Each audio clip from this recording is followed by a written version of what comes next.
É assim que a realidade cósmica, não acessível à inspeção completa do homem, fica ao seu alcance graças à estrutura de leis regulares e universais que lhe facultam as ligações necessárias a uma visão geral do universo. Deus é o poder gerador e mantenedor dessa realidade sem limites, e o conceito de infinito, vaga suposição da antiguidade, se torna positivo pela revelação de unidade orgânica e necessariamente orgânica do cosmos. Note-se bem, unidade orgânica, semelhante à da nossa estrutura, que é una apesar da multiplicidade dos seus órgãos e membros, porque todos a eles pertencem a um organismo único.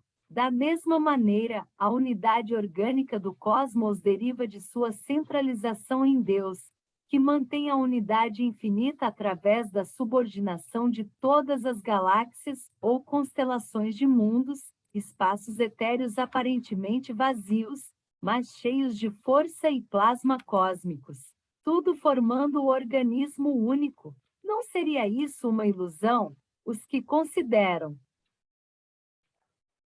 o universo como finito e fechado sobre si mesmo dizem que sim, mas Kardec, já no século passado, antes das conquistas científicas do nosso século, propôs uma teoria que hoje tem a sanção de novas descobertas. Por mais que tentemos dar ao universo um limite, lembrou ele, por mais que avancemos em nossa imaginação, sempre estaremos em face de espaços que se desenrolam além. Essa prova psicológica da infinitude, baseada ao mesmo tempo em psicologia e lógica, tem hoje a comprovação das conquistas parapsicológicas, que revelam a existência em nós de um poder também sem limites, que é da percepção extrasensorial de realidades que escapam aos nossos sentidos físicos. Não se trata de simples intuição, mas de captação de realidades que estão fora do alcance dos nossos sentidos e dos nossos instrumentos. O homem sente e intui que o universo é infinito. Teorias físicas e cálculos matemáticos o contradizem, mas a percepção extrasensorial, fundada em suas potencialidades inconscientes, continua a dizer-lhe que para as dimensões do cosmos não há limites. No centro espírita, a presença de Deus se faz sentir nas manifestações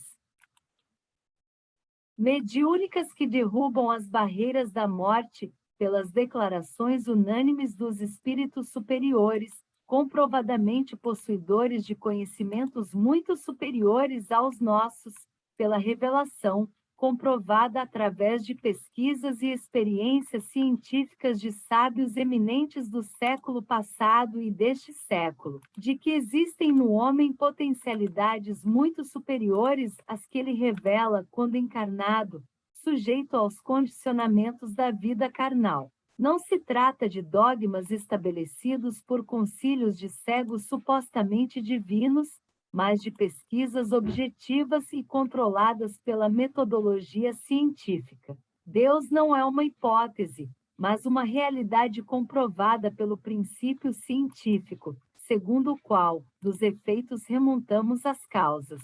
Deus é a fonte causal de todas a realidade. Kardec tirou desse princípio, por ilação lógica amparada pelos fatos, a lei espírita segundo a qual não há efeitos inteligentes sem causa inteligente, e a grandeza dos efeitos revela grandeza de causa. Esse é o raciocínio básico das provas espíritas da existência de Deus. Mas além disso, a presença de Deus no centro espírita se comprova pelas manifestações dos seus mensageiros, os espíritos superiores a seu serviço por todo o infinito. Essas manifestações não são constantes e gratuitas, mas ocorrem de maneira inesperada e com finalidade certa. Mas é sobretudo no coração dos humildes que Deus se afirma como realidade viva e atuante, nas sessões de auxílio espirituais. Um coração angustiado de mãe que se alivia e alegra ao receber a visita do filho que parecia morto para sempre, numa comunicação mediúnica oral ou numa aparição pela vidência despertada na mãe, numa comprovação pela aparição tangível ou materialização, como no caso famoso de Frederico Figner e sua esposa, que, em Belém do Pará, através da mediunidade de Ana Prado, uma mulher humilde, tiveram a oportunidade de retomar sua filha Raquel novamente nos braços, sentá-la no colo e conversar com ela viva e alegre, que censurava a mãe por se trajar de luto. Numa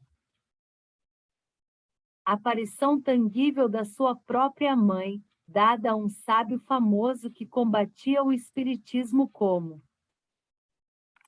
superstição infundada, como aconteceu com César Lombroso em sessão com a médium Eusápia Paladino, presidida pelo professor Chiaia, da Universidade de Milão. Lombroso abraçou a mãe, que falou com ele, e nos dias seguintes declarava num artigo de retratação, pela revista Ombra e Luce, daquela cidade: nenhum gigante da força e do pensamento poderia fazer para mim o que fez essa pobre mulher analfabeta arrancar minha mãe do túmulo e devolvê-la aos meus braços. Não eram aparições ocasionais, facilmente atribuíveis a fatores psicoemocionais, mas aparições provocadas em nome de Deus, em sessões experimentais em que o ingrediente Deus não havia sido desprezado. Com a permissão de Deus, dizem sempre os espíritos agraciados com essa oportunidade de reencontro após a morte. O centro espírita se caracteriza, assim, como o centro de comunicações com os que já deixaram a vida terrena, mas continuam vivos e ativos na outra face da vida. Nada se paga para falar com os mortos, os supostos mortos da nossa ignorância, porque os serviços de Deus são gratuitos desde o nascimento, que é um prodígio de Deus, até a morte, que é a graça de Deus libertando-nos da asfixia da carne, e além da morte, nas maravilhosas possibilidades das manifestações mediúnicas. Deus está no centro espírita em que as criaturas se reúnem de coração puro, confiantes no seu poder infinito. O preço da comunicação é geralmente o aparecimento do espírito ou dos que desejam reencontrá-lo. Os dirigentes de centros precisam meditar diariamente nas responsabilidades que assumem ao aceitar os seus cargos, que na verdade são encargos divinos. Deus não exige de nós mais do que podemos dar. Não quer que nos apresentemos a Ele e aos homens com as vestes nupciais da parábola, que ainda não possuímos. Não podemos enganá-lo com um sorriso de falsa bondade, de fraternidade fingida, escondendo nas moitas do coração selvagem a serpente da inveja, da intriga, da censura ao próximo, do julgamento desprezível do irmão que se senta ao nosso lado.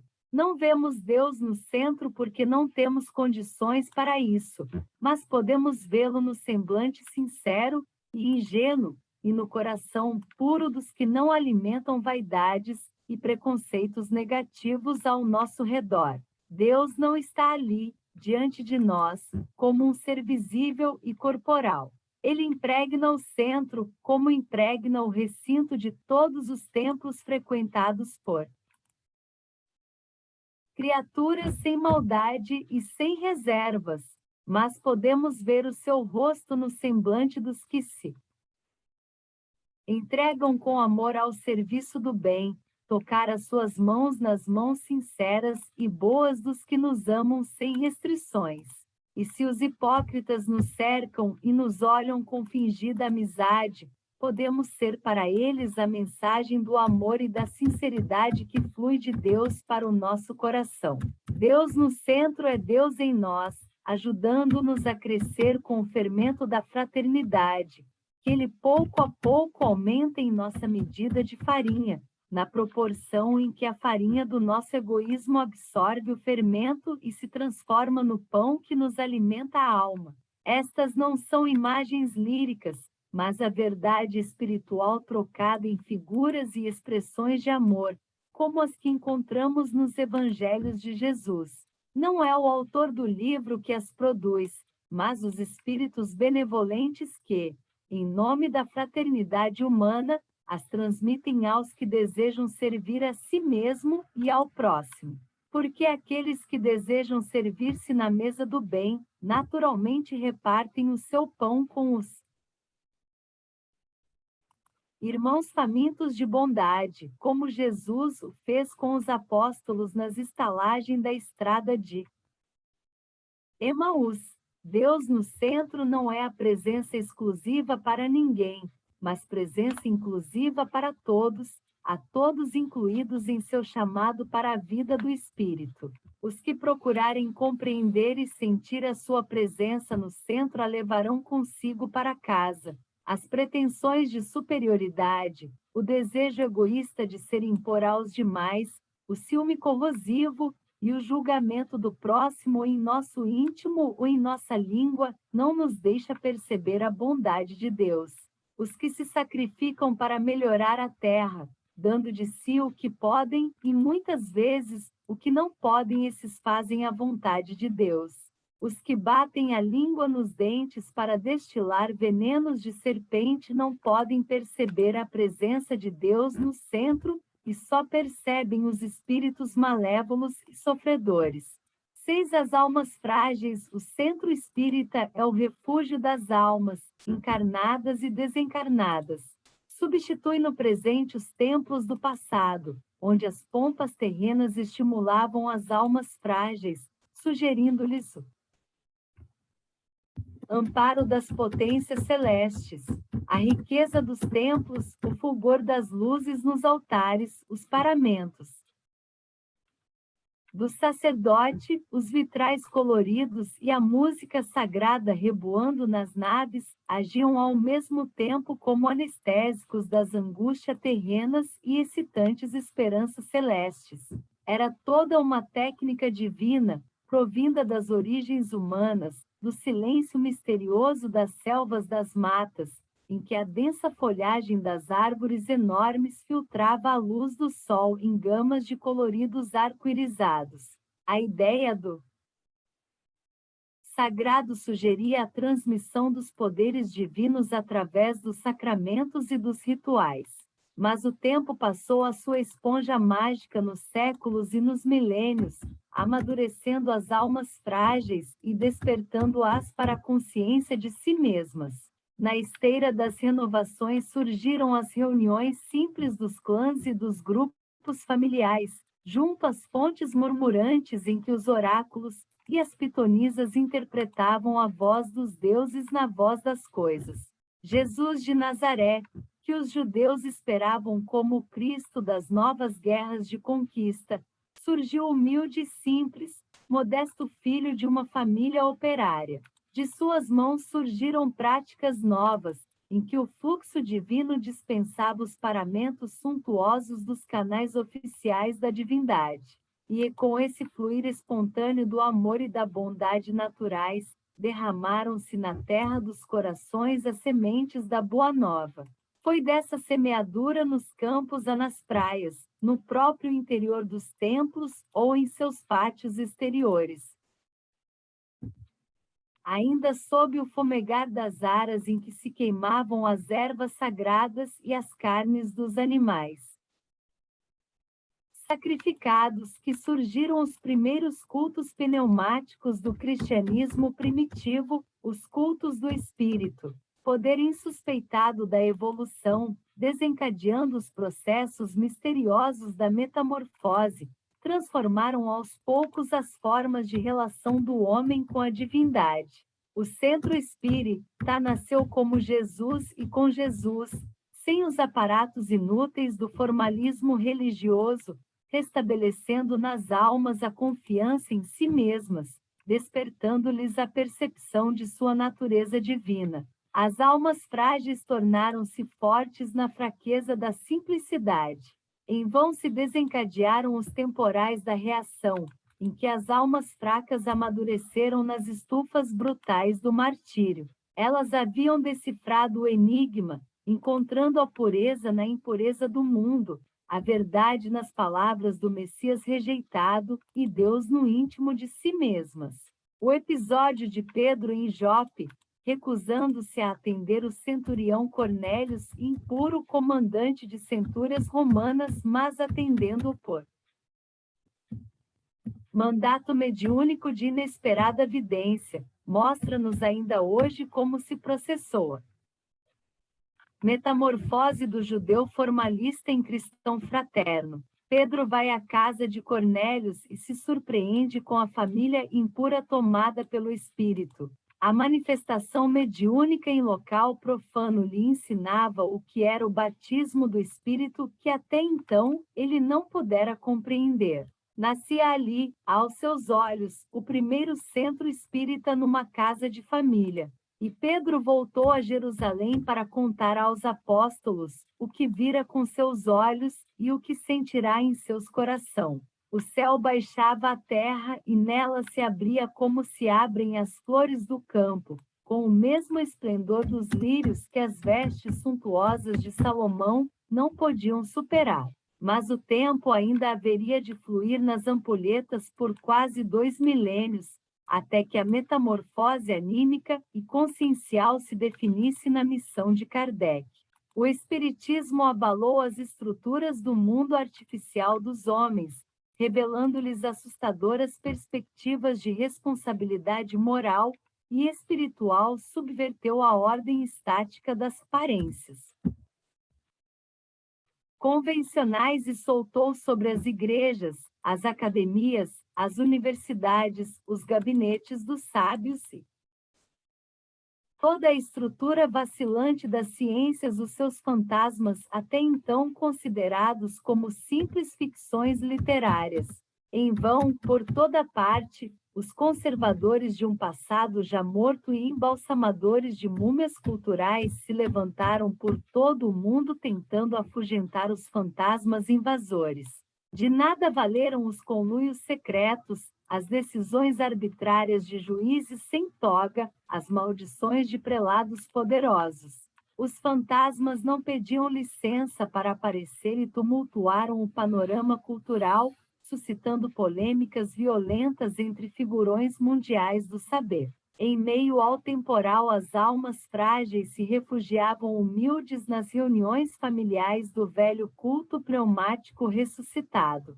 E dessas reuniões domésticas, como as do cristianismo primitivo, das tertúlias à sombra das figueiras de Betânia, com as figuras simples e amorosas de Lázaro, Marta e Maria ao redor do Mestre, nasciam e se multiplicavam os centros espíritas. Essa genealogia bimilenar do centro espírita, ao mesmo tempo humilde e grandiosa, atesta sua origem humana.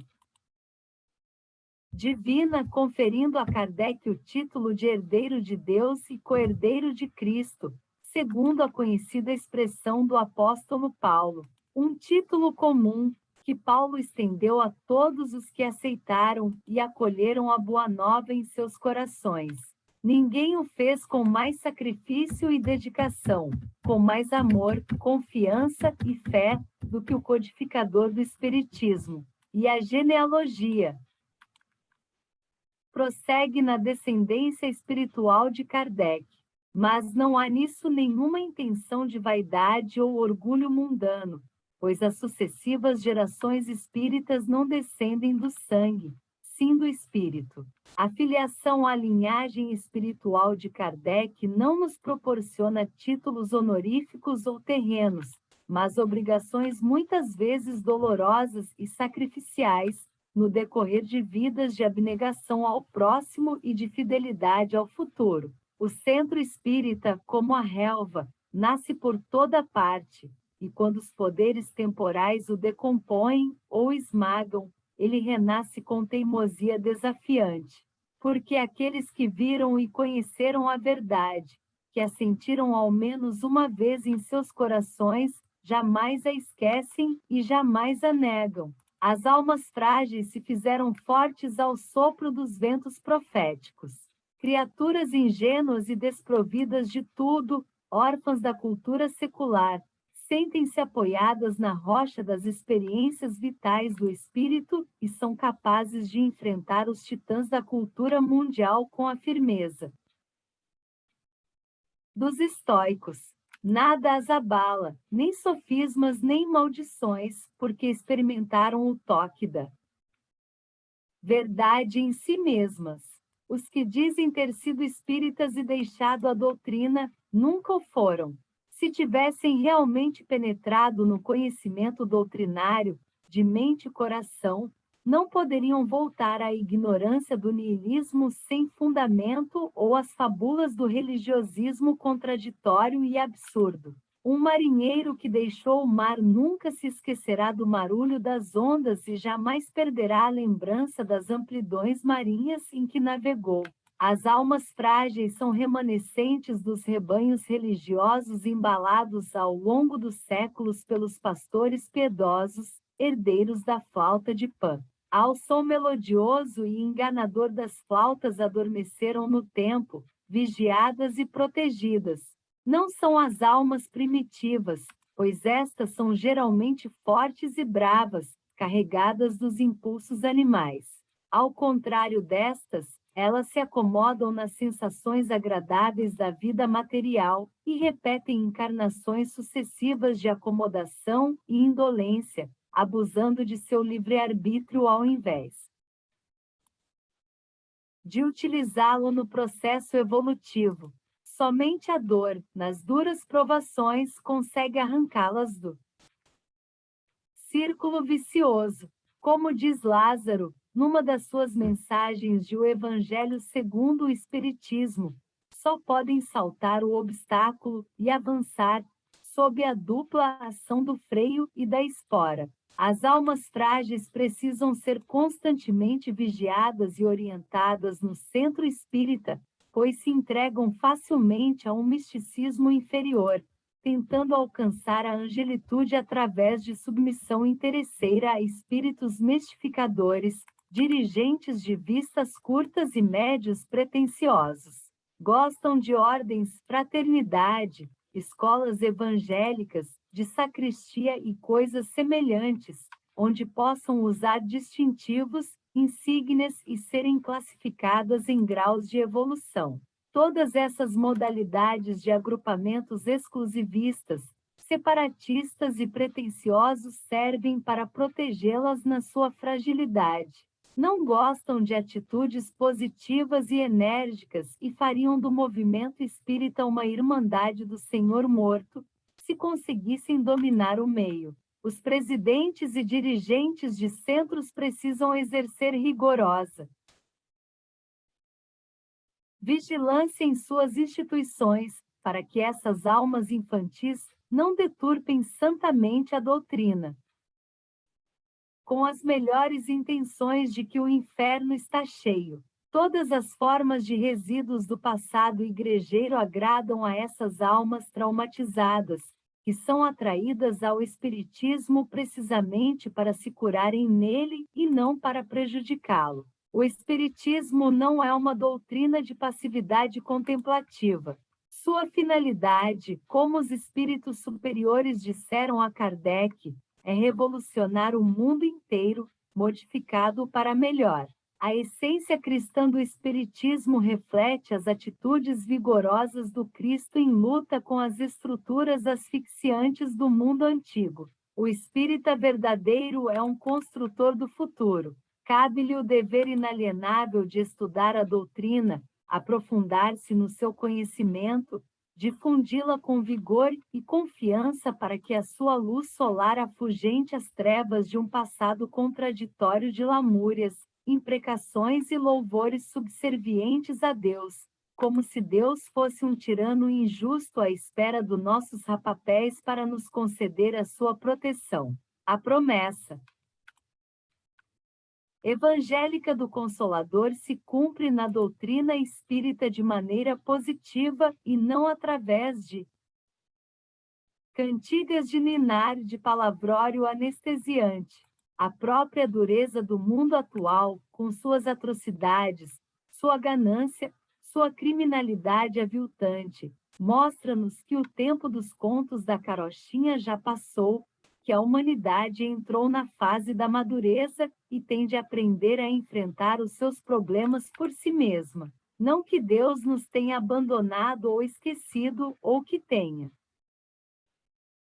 falecido de um infarte divino, como querem os teólogos do cristianismo ateu, mas porque marcou os limites de nossa ilusão comodista, lançando-nos face a face com os resultados do nosso comportamento no mundo. Todas as dificuldades atuais são consequências dos abusos que cometemos no uso do nosso livre-arbítrio, apesar de todo o auxílio e de todas as advertências que recebemos do alto nas etapas sucessivas da nossa evolução, por falta de uma tomada de consciência do que somos e da finalidade superior da nossa própria existência. O consolo que o Espiritismo nos dá não é a proteção fictícia da fé cega, do sacramento vazios de sentido, do socorro espiritual egoísta, em forma de privilégio injustificáveis, do paternalismo dos sacerdotes profissionais, dos agrados interesseiros de médios venais. O Consolador não se manifesta através de prodígios sobrenaturais, mas na forma de esclarecimentos positivos, de revelação científica das leis naturais, que até agora olvidamos ou encaramos como crianças choramingas pedindo colo. O Espiritismo nos consola como fez o Cristo, provando aos seus discípulos que cada um de nós é um ser imortal, de natureza divina, que nasce para morrer, pois a morte é o fim do aprendizado terreno, de maneira que morremos para ressuscitar em plano superior, a fim de prosseguirmos a nossa evolução em condições mais favoráveis. A filosofia existencial do nosso tempo sanciona essa verdade espírita, sustentando que o homem passa pela existência terrena como um viajante que atravessa uma região estranha, aprendendo a vencer por si mesmo as dificuldades, adquirindo experiências para depois avançar em nova direção. Até um cético, como Sartre, viu-se obrigado a admitir que nascemos como seres pré-existentes num plano metafísico, projetando-nos na existência física para fazer uma trajetória de experiências na busca da transcendência, desenvolvendo potencialidades que devem levar-nos à condição divina. Cego de um olho, não conseguiu ver a passagem do ser através da morte, considerou estar como fim a frustração dos anseios de transcendência. Mas Martin Heidegger enxergou mais longe e proclamou: o homem se completa na morte. Kierkegaard, teólogo dinamarquês protestante, fundador do existencialismo, entendeu que o homem é o parceiro de Deus na eternidade e por isso só pode, de fato, comunicar-se com Deus, que é o outro, no diálogo das almas. O Espiritismo esclarece essas teorias filosóficas ainda confusas, mostrando que a realidade existencial do homem, aqui e no além, pode ser comprovada pelas pesquisas científicas, como na verdade já o foi. No centro espírita, as almas frágeis dos rezadores lamurientos encontraram os elementos necessários à recuperação de suas forças, de sua virilidade espiritual, para ressuscitarem-se a si mesmas das cinzas do passado. Percebendo isso de maneira vaga, envoltos ainda nas brumas de um misticismo igrejeiro, muitos espíritas querem transformar o centro em escolas simplórias, retirando-lhes a prática espírita tradicional ou despindo-os de seus elementos fundamentais, que são as manifestações mediúnicas. Essa é uma tentativa de repetir no Espiritismo a supressão do culto pneumático, ou seja, as sessões mediúnicas em que se realizam os diálogos da doutrinação de encarnados e desencarnados. É esse um equívoco proveniente da ignorância da doutrina ou do seu conhecimento superficial? Por outro lado, há nessa tentativa a influência do instinto de imitação, que leva criaturas afoitas a quererem renovar o espiritismo, num tempo em que tudo se renova. Não percebem, esses espíritas renovadores, que tudo se renova num mundo em que o espiritismo é a fonte e a mola de todas as renovações. Se toda a cultura terrena está abalada e se renova, é porque estava errada e precisa ser corrigida. Mas o Espiritismo antecipou, nos seus postulados, todas essas renovações, previu-as, anunciou-as e até mesmo delineou-as, como se pode ver no confronto das novidades atuais com o vasto esquema de transformação oferecido ao mundo pelos espíritos há mais de um século. Só um setor do conhecimento, nesta hora de transição, não necessita renovações, e esse setor é precisamente o Espiritismo. O que ele exige de nós não é renovação doutrinária, mas apenas expurgo de infiltrações espúrias nos centros, produzidas pela leviandade de praticantes que se desvairam da orientação doutrinária, adotando atitudes, fórmulas e práticas antiquadas. O terror místico proveniente de um longo passado religioso de mistérios e ameaças não tem mais razão de ser. Não obstante, encontramos no meio espírita um pesado lastro desse terror em forma de traumatismos inconscientes que geram comportamentos anti-espíritas. Chegou-se recentemente a introduzir numa grande instituição espírita paulista o princípio do jejum sexual, mesmo para casais. Marido e mulher deviam privar-se de relações impuras, se quisessem preparar-se para uma vida espiritual superior. O tabu do sexo foi sempre um abantesma nos meios religiosos, mas isso jamais impediu os escândalos e as perversões sexuais que o apóstolo Paulo já denunciava na igreja de Corinto. A repressão sexual leva fatalmente a situações patológicas. Sexo é lei básica da natureza. Querer suprimi-la é querer suprimir a vida. Condená-la é condenar o homem, a criatura humana, é censurar a Deus que a estabeleceu de maneira irrevogável. Se a relação sexual é pecado, somos todos filhos de pecado. Nada e ninguém nasce por geração espontânea, pois mesmo os vírus hoje indicados como prova dessa forma de geração, resultam de formas sexuais específicas das formações cristalinas. Lei dialética de síntese e reprodução. O sexo influi na manutenção de todo o equilíbrio da natureza. A função sexual não é apenas reprodutora, mas também diretora do equilíbrio orgânico e psíquico da criatura humana. Estabelecer sistemas de abstinência sexual nos centros, como forma de comportamento espiritual para os espíritas, é simplesmente negar toda a doutrina, que tem por fundamentos a evolução humana através da reencarnação, dos processos afetivos entre homem e mulher, da criação e educação dos filhos, da formação familiar como célula básica de todas as estruturas sociais e raciais. O celibato religioso contradiz os fundamentos da religião. É uma violência contra as fontes da vida. Apague-se o sexo do mundo e voltaremos aos espaços vazios de mundos mortos na mecânica fria dos tempos anteriores à Gênese. Por isso, a história religiosa está povoada de íncubos e súcubos, os espíritos vampirescos que, durante a Idade Média, atormentavam freiras, frades na suposta santidade dos mosteiros e conventos. E ainda hoje a ação desses espíritos se faz sentir por toda parte em manifestações espantosas que, em geral, permanecem ocultas nos arquivos da pesquisa psíquica mundial. O centro espírita não pode pactuar com esses resíduos criminosos de um passado estúpido. Claro que não se quer o abuso, pois isso é naturalmente condenado pelos princípios espíritas da moral evangélica.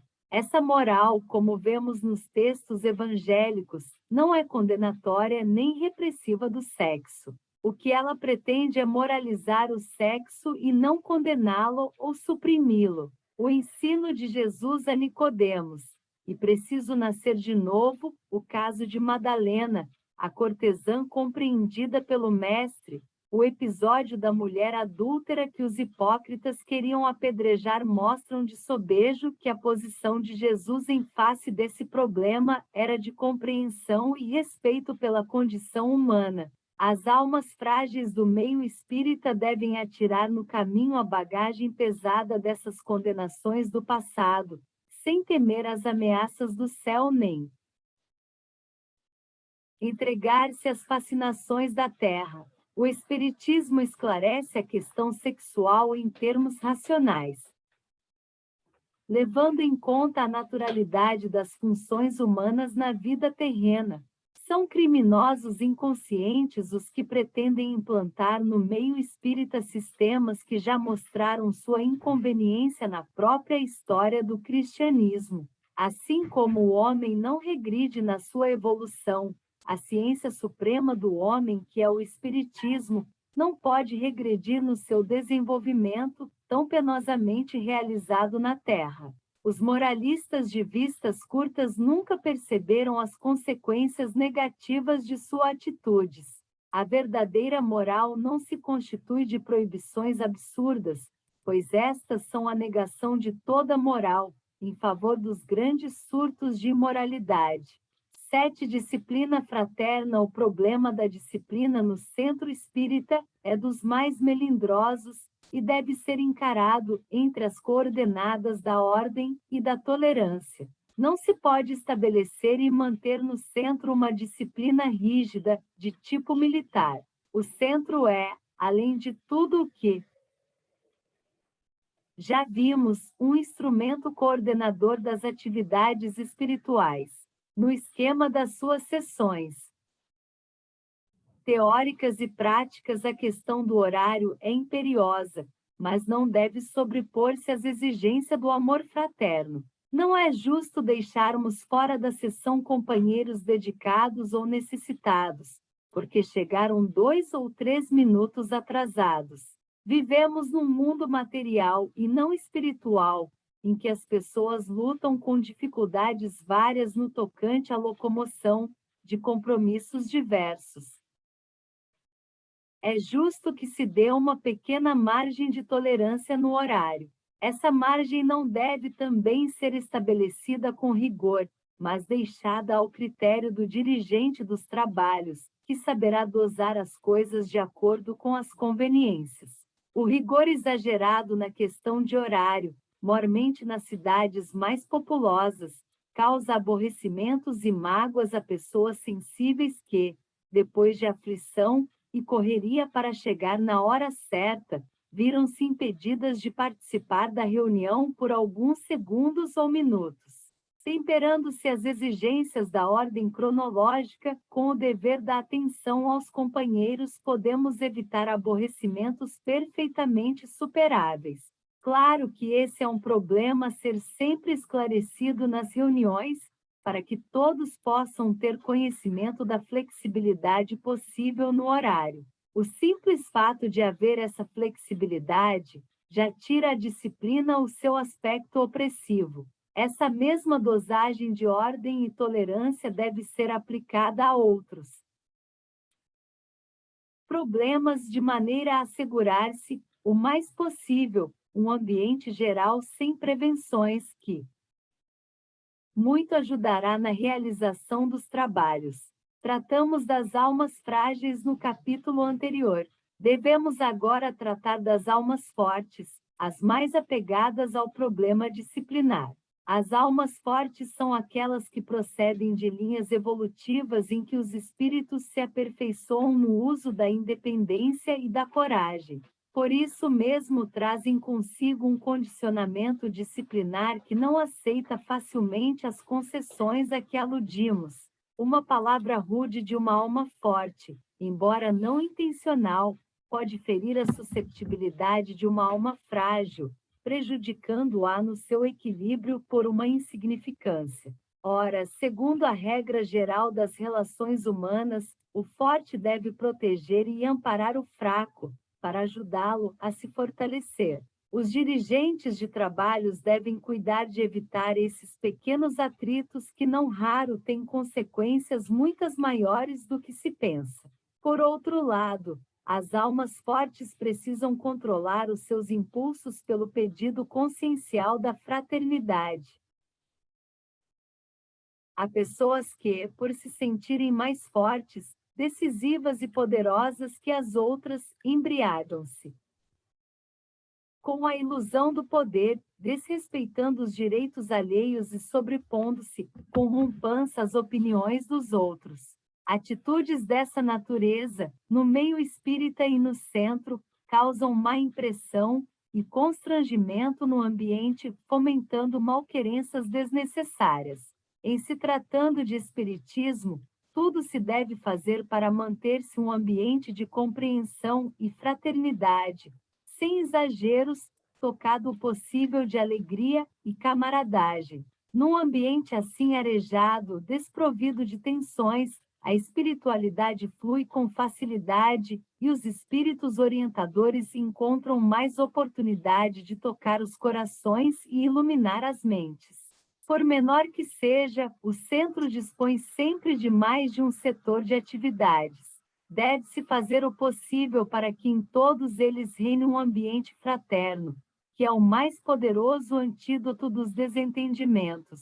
A disciplina desses trabalhos, mesmo quando exija maior severidade, como no caso das sessões de desobsessão, deve ser tocada pela boa vontade e a compreensão fraterna. Sem isso, particularmente em se tratando de desobsessão, dificilmente conseguiríamos resultados satisfatórios. Mas a franqueza também é elemento importante na boa solução dos problemas. Quando necessário, o dirigente deve chamar o obsedado em particular e expor-lhe com clareza o que observou a seu respeito, aconselhando-o a mudar de comportamento para poder melhorar. A verdade deve estar presente em todos os momentos das atividades espirituais, mas a verdade nunca pode ser agressiva, sob pena de produzir o contrário do que se deseja. Não queremos esmiuçar todos os problemas e todas as situações no funcionamento de um centro, pois isso seria cansativo e desnecessário. Tocamos apenas em alguns pontos para abrir diretrizes aproveitáveis, segundo a experiência de longos anos nas lides doutrinárias. Outros, com mais capacidade e mais penetração, poderão completar o nosso trabalho com suas contribuições. Nosso desejo é apenas ajudar os companheiros que tantas vezes se aturdem com as dificuldades encontradas. Não propomos regras como possível autoridade, que não somos e ninguém o é, num campo de experiências em que quanto mais se aprofunda, mais se tem a aprender. A disciplina de um centro espírita é principalmente moral e espiritual, abrangendo todos os seus aspectos, mas tendo por constante e invariável a orientação e a pureza de intenções. Os que mais contribuem para o centro são os que trabalham, frequentam, estudam e procuram seguir um roteiro de fidelidade à codificação kardeciana. Muito estardalhaço, propaganda, agitação só pode prejudicar as atividades básicas e essenciais do centro, humanitárias e espirituais, portanto recatadas e silenciosas. Os problemas do centro são de ordem profunda no campo do espírito. Mas, apesar disso, não se pode desprezar as oportunidades de divulgação e principalmente de orientação doutrinária para o povo em geral. Não precisamos de aumentar forçadamente os nossos grupos. Somos contrário ao proselitismo. Sabemos que nem todos podem aceitar os nossos princípios, mas sabemos também que a verdade deve sempre ser posta ao alcance de todos. Quem quiser encontrá-la não precisará procurar lugares especiais, deve encontrá-la em qualquer parte em que um jornal, um programa de rádio, um livro, um folheto estiver ao seu alcance. Não convertemos nem devemos tentar converter ninguém, pois, como ensinava Kardec, nem todos estão em condições de afinar-se espiritualmente na compreensão dos problemas novos que o Espiritismo apresenta ao mundo em renovação. Mas aqueles que amadureceram na idade espiritual serão úteis na batalha para o amadurecimento de outros. A disciplina autoritária e rígida teve a sua função na disciplinação dos povos bárbaros após a queda do Império Romano. Essa coerção prosseguiu pelo tempos sombrios do medievalismo, mas a era da razão que surgiu da noite medieval reivindicou os direitos individuais do homem, na linha ateniense do esclarecimento cultural. O domínio natural da Igreja esgotou-se nos albores do Renascimento, mas o domínio artificial, fundado nos poderes políticos e econômico-financeiros da organização clerical, estenderam-se aos tempos modernos e ainda se exerce, embora enfraquecido e estropiado, no mundo contemporâneo, em pleno alvorecer da era cósmica. Essa anomalia histórica, nos entrechoques contraditórios da fase de transição, resolve-se aos nossos olhos num desvio violento provocado pelas forças conjugadas dos interesses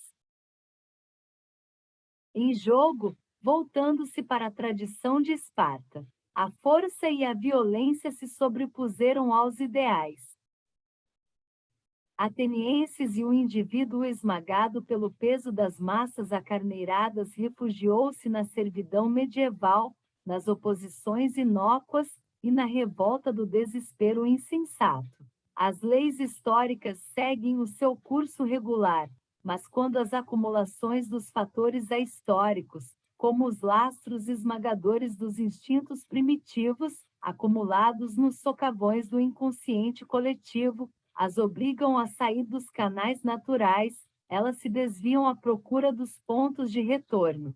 A volta a Esparta, que marcou a fase instintiva das explosões totalitárias, mergulhou o mundo no delírio do arbítrio e da violência. Um terremoto ahistórico rompeu o chão em que florescia a Belle Époque, a fase lírica e romântica que Stefan Zweig descreveu em Um Mundo que Eu Vi, precipitando no abismo todos os valores culturais e humanistas dos séculos XVIII e XIX. O próprio Zweig imolou-se, a seguir, no desespero do suicídio. Os abismos da terra lacerada impediram-nos o acesso a Atenas. Mas restou uma passagem secreta, uma ponte sobre o abismo, sustentada pelas rochas inabaláveis do Evangelho, orientada pelos sinaleiros subjetivos dos arquétipos de Jung nos rumos da transcendência. Essa ponte era do novo renascimento do homem e do mundo pelas mãos do Cristo. Era o Espiritismo, que das ruínas da catástrofe histórica fazia ressurgir, ainda cambaleante, a figura fantasmal de Lázaro. O mundo contemporâneo é Lázaro redivivo, ainda envolto em mortalha, com a boca amarrada, os braços e os pés atados, mas atendendo ao chamado do Cristo para reintegrar-se no processo histórico interrompido. Marta e Maria o restabelecem na paz de Betânia, cercada pelas guerras furiosas e as atrocidades produzidas na terra, no céu e no mar pela inconformação e a revolta dos homens. Nessa hora trágica, dantesca, não apenas na imagem do inferno de Dante, mas na sua própria essência real, a consciência humana desperta para a busca de si mesma. O centro espírita, na sua singeleza, na sua humildade e na sua pobreza, pequenina semente que os abismos ameaçam tragar. Sustenta a chama da esperança cristã humanista e trabalha em silêncio na restauração da verdade. Solitário, desprezado pela ignorância arrogante, é o centro, o ponto óptico ou visual, para o qual convergem todas as possibilidades da ressurreição do planeta assassinado. Temos necessidade urgente de compreender esse momento histórico, decifrar os seus signos para que a esfinge não nos devore. A rotina dos trabalhos do centro, a monotonia das doutrinações exaustivas, a repetição dos ensinos que chegam a parecer inúteis, a insistência das obsessões agressivas, a inquietação dos que se afastam em busca do socorro ilusório de ciências psíquicas ainda informes e retornam desiludidos e cansados. Todo esse ritornelo atordoante pode desanimar os que lutam contra a voragem das trevas. Mas é preciso resistir e continuar. É necessário enfrentar a ignorância petulante dos sábios que ainda não aprenderam a lição socrática da humilde intelectual, do sábio que só é sábio quando sabe que nada sabe. A hora espírita do mundo é de agonia e desespero, mas foi agonizando na cruz, injustiçado pelos sábios do seu tempo, que Jesus nos ensinou a lição da ressurreição e da imortalidade espiritual. O centro espírita é a cruz da paciência que Jesus nos deixou como herança do seu martírio. Ele nos livra da cruz que o Mestre enfrentou entre ladrões, salvando, morrendo com eles para salvá-los, um através da conformação difícil da dor, outro através da revolta e da indignação que levam ao arrependimento e à reparação. Por isso, a disciplina do centro não pode ser a dos homens, mas a dos anjos que servem ao Senhor, tatalando no céu as asas simbólicas da esperança. Deixemos de lado a disciplina exigente, para podermos manter no centro a disciplina do amor e da tolerância. Não lidamos com soldados e guerreiros, mas com doentes da alma. Nossa disciplina não deve ser exógena, imposta de fora pela violência, mas a do coração. Tem de ser a disciplina endógena, que nasce da consciência lentamente esclarecida aos chamados de Deus em nossa acústica da alma. A evolução humana se processa no concreto em direção ao abstrato, o que vale dizer da matéria para o espírito ou do corpo para a alma. Na linguagem platônica diríamos, do sensível para o inteligível. Na era cósmica que se inicia com as façanhas da astronáutica, essa evolução se define em termos de ciência e tecnologia. O homem das cavernas saiu de sua toca de bicho para dominar a terra, edificar casas, palácios e torres, templos que apontam para as estrelas. E agora, depois de se librar na atmosfera com asas e hélices, projeta-se além da estratosfera. Mergulha no cosmos, pousa na Lua e regressa à Terra, servindo-se de propulsores terrenos e das forças da gravidade, como se tivesse nascido nos espaços siderais e não do barro do planeta. Quem não vê nesse esquema gigantesco e dinâmico o roteiro da evolução humana? De outro lado, rompemos os véus misteriosos de Ísis nas pesquisas da física, em que a matéria nos revela as estruturas atômicas da realidade aparentemente compacta e opaca, que se mostra fluida e transparente, e nas pesquisas psíquicas descobrimos que a nossa natureza não é concreta, mas abstrata, pois não somos corpos, mas espíritos. Sobre os escombros do passado em ruínas, das civilizações mortas, das certezas materiais e sólidas transformadas em pó e ante a ameaça dos cogumelos atômicos desintegrantes, vemos de maneira inegável que a essência de toda a realidade tangível é, na verdade, intangível. Reconhecemos os enganos produzidos pela ilusão dos sentidos, materiais em nosso senso abstrato e somos obrigados a compreender que malbaratamos o tempo. Nas encarnações desvairadas, as fachadas suntuosas das catedrais, os gigantescos edifícios das instituições científicas, os edifícios do